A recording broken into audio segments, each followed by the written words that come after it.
Bonjour à vous, alors ce dimanche, j'espère que vous allez bien. Alors, petite lecture que je vais vous faire des crédits default swap, hein, CDS comme crédit default swap, pour que vous compreniez la belle petite arnaque du côté financier. Peut-être ça va me valoir le droit d'être straqué sur ma chaîne, mais bon, il faut dire les choses comme elles sont. Toujours par rapport au livre de Marc Chenet, justement, très intéressant cet économiste du coup. Le titre, hein, je vous rappelle le titre, pardon, la crise permanente, donc l'oligarchie financière et l'échec de la démocratie. Et là, je vais vous lire un passage très court, hein, pour pas vous embêter trop un dimanche, pour que vous compreniez un petit peu la magouille dans laquelle on est. Parce qu'en fait, moi, j'entends bien hein, les politiques, etc., mais qui sont d'ailleurs nos élites. Hein. Il y a le prochain chapitre, d'ailleurs, est très évocateur. Le titre, c'est tout simplement, la naissance de l'homo financiarus, de l'asservissement et l'asservissement des élites. Voilà. Bon, voilà, d'accord. Et l'asservissement des élites. Bon, les élites, qu'elles soient politiques, hein, d'ailleurs, ils sont tous achetés. Donc, les paris de la finance casino. Alors déjà, vous voyez, rien que le sous-titre du chapitre, du paragraphe est assez explicite, il me semblerait. Hein. Les produits dérivés, donc les CDS, ont pour fonction principale, vous voyez, de procéder à des paris à grande échelle dans le cadre de la finance casino. Les exemples sont légion, mais en voici deux.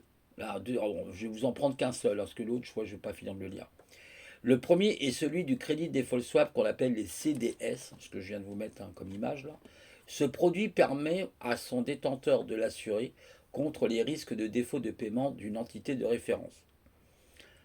Alors, une entité de référence, ça peut être une entreprise. Alors, écoutez la suite. Hein. Pratiquement, cela signifie que si une banque craint que l'emprunt, effectivement, qu'elle ait octroyé à une entreprise ne lui soit pas remboursé, elle peut se couvrir contre cette éventualité en achetant ce qu'on appelle des CDS, c'est-à-dire des crédits default swap. En cas de défaut, effectivement, de paiement de l'entreprise, la banque les active pour cela. Elle contacte donc l'institution financière auprès de laquelle elle les a achetés afin que celle-ci la dédommage, vous voyez, de ses pertes. Là, jusque-là, ça ne me choque pas qu'une banque qui fait effectivement qui prête de l'argent à une entreprise puisse se couvrir quelque part, un peu comme vous achetez une voiture, bah vous vous couvrez.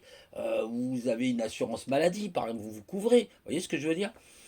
En cas d'hospitalisation, etc., vous vous couvrez au sec des mutuelles. Mais ce que je veux dire par là, jusque-là, rien n'est choquant. Mais écoutez la suite.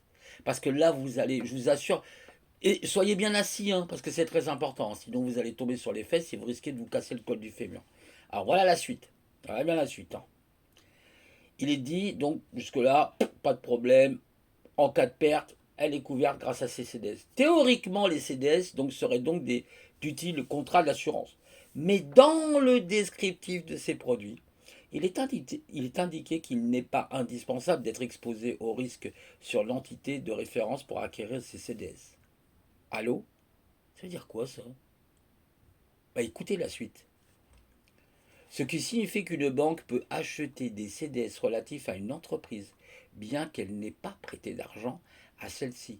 Mais pour quelle raison une banque aurait-elle effectivement le besoin de se couvrir contre un risque auquel elle n'a pas été exposée? La réponse est simple. Dans ce cas, il ne s'agit plus d'une assurance, mais d'un pari. Et d'un pari sur le défaut ou la faillite de l'entreprise concernée. Dans la vie courante, par exemple, nul ne peut acheter effectivement une assurance automobile sans au préalable posséder une voiture. Cela n'aurait d'ailleurs aucun sens. Nul n'est autorisé à en acheter une, 10 voire 100 sur la voiture de son voisin, dans l'espoir effectivement qu'il ait un jour un accident ou avec le projet de saboter sa voiture. Ce serait non seulement immoral, mais également insensé, d'un point de vue donc économique.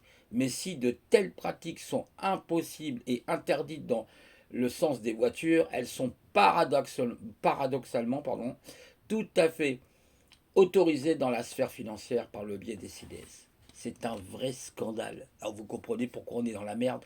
Est-ce que vous pouvez comprendre 2 minutes?